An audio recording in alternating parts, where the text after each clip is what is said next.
Bonjour à tous et bienvenue à notre vidéo mensuelle Key Private dans laquelle nous allons faire le point sur l'évolution des marchés, la situation économique et l'évolution de nos portefeuilles Key Private durant le mois de janvier. Bonjour Hiert. Bonjour Fabienne. Alors le premier mois de l'année, le mois de janvier a été très volatile. On a quand même eu certaines corrections sur certaines valeurs, sur certains indices, ce qui a surpris de nombreux investisseurs, surtout après les performances de 2021. Alors d'où vient cette réaction émotionnelle et quel est ton commentaire à ce sujet? Oui, comme l'année 2021 a été marquée par le retour de l'inflation sur les marchés, l'année 2022 a commencé avec un retour de la volatilité sur les marchés. D'abord, il faut bien comprendre que nous avons vécu une bonne année 2021. Les indices européens, les indices américains ont fait des rendements de 15, 20, même 25%, et avec peu de volatilité en 2021. Et normalement, chaque année, il y a une correction de 5-10%. Je pense que la moyenne pour les indices occidentaux est à 13%. Et ici, pour l'année 2021, on voit les corrections dans le S&P 500, l'indice de référence pour les investissements en actions américaines. Et on voit qu'il y a simplement eu une correction de presque 5% dans l'indice en 2021. Les autres corrections étaient limitées à 2-3%, donc une très faible volatilité en 2021. Et de nouveau, quand la volatilité arrive sur les marchés, beaucoup des investisseurs sont un peu surpris, mais ça fait partie du jeu.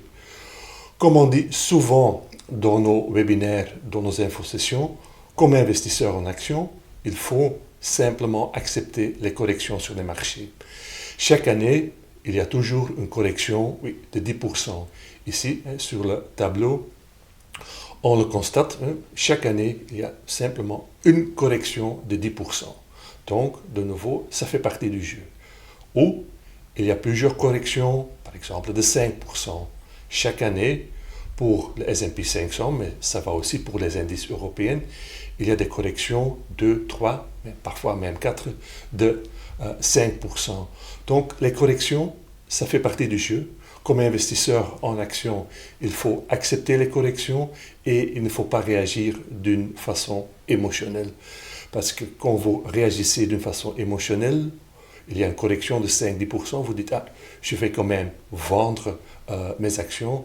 De cette façon, vous ratez les belles performances pour des investisseurs en action sur le long terme, Fabienne. D'accord, accepter vraiment les corrections. Maintenant, on peut quand même dire que c'est plutôt le pessimisme qui règne actuellement sur les marchés. Comment le comité d'investissement interprète-t-il cette situation?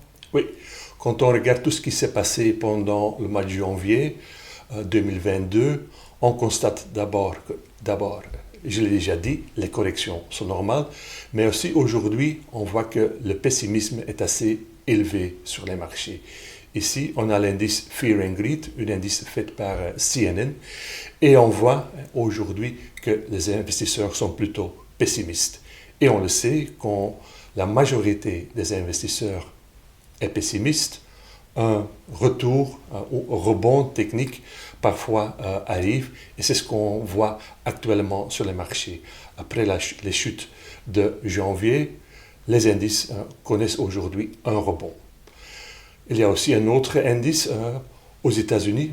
On fait des sondages, des enquêtes parmi les investisseurs en actions, et on pose la question, est-ce que vous êtes optimiste ou pessimiste pour les 6 mois qui arrivent? Et on a ici sur ce tableau, sur les graphiques, en bleu, on voit le nombre de bears. Et donc les bears, ce sont ceux qui sont pessimistes pour le futur. Et en bas, on a les bulls, ce sont les investisseurs qui sont optimistes pour le futur. Qu'est-ce qu'on remarque aujourd'hui? Il y a vraiment une montée des investisseurs qui sont plutôt pessimistes. Et il y a peu d'investisseurs qui sont vraiment optimistes pour le futur. Et de cette façon, on voit aujourd'hui le comité d'investissement de Key Private constate qu'aujourd'hui la grande majorité des investisseurs est plutôt pessimiste pour le futur. De cette façon, nous sommes plutôt constructif pour les marchés et pour les investissements en actions. Et dans quelques instants, on va regarder nos portefeuilles. Mais on n'a vraiment rien fait dans les portefeuilles. On ne devient pas plus défensif dans les allocations de nos portefeuilles parce qu'on voit que le sentiment est très, très pessimiste, même négatif. Et de cette façon, nous restons quand même un peu plus positifs pour le futur, Fabienne. D'accord, alors on sait que l'analyse des tendances est très importante pour le comité d'investissement. Que nous apprend aujourd'hui l'analyse du graphique MSCI All Country World Index? Peux-tu nous expliquer? Oui, vous le savez, dans le comité d'investissement, on regarde énormément de graphiques avec les indicateurs sur les tendances et sur le momentum. J'ai déjà parlé du sentiment, c'est déjà une pièce qui nous dit de rester constructif pour les marchés. Ici, on voit le graphique mensuel de l'indice MSCI All Countries World Index en vert, c'est l'évolution de l'indice, et en rouge, il y a la moyenne mobile sur 12 mois. Et quand l'indice se trouve au-dessus de la moyenne mobile, on reste investi. Qu'est-ce qu'on constate fin janvier? Il y a évidemment eu la correction sur les marchés, mais à la fin de janvier, on n'a pas reçu un signal de vente ou un signal pour réduire le risque dans nos portefeuilles, c'est-à-dire réduire l'exposition aux actions. L'indice touche actuellement la moyenne mobile, mais je pense que beaucoup des investisseurs regardent la moyenne mobile sur 12 mois ou la moyenne mobile sur 200 jours sur les graphiques journaliers. Et c'est un bon support pour les indices, pour les marchés. Les supports ne sont pas cassés et de cette façon, c'est de nouveau une pièce qui nous dit de rester quand même positif et constructif pour nos investissements, pour les allocations de nos portefeuilles. Évidemment, pendant les jours et les semaines qui arrivent, on fait très attention à l'évolution des indices et aussi les moyennes mobiles. Quand ils sont cassés, peut-être on va prendre des actions défensives dans nos portefeuilles, mais jusqu'au présent, il n'y a pas eu des signaux de vente pour les indices. Parfait, donc à suivre au niveau des marchés. Maintenant, justement, par rapport à cette volatilité du mois de janvier, comment est-ce que nos portefeuilles ont réagi?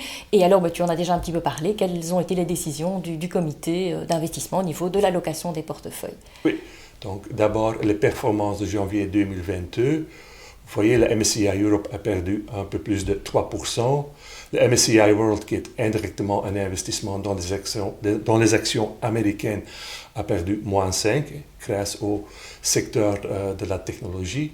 Et les marchés émergents, quand même, quelque chose qui est remarquant, moins 0,54%. Donc, des performances négatives pour les indices des pays occidentaux. Pour nos profils, le profil 3, 5 et 7, des rendements négatifs de 2 à 2,50%. Donc les pertes restent quand même limitées dans nos portefeuilles. Donc un mois négatif pour janvier.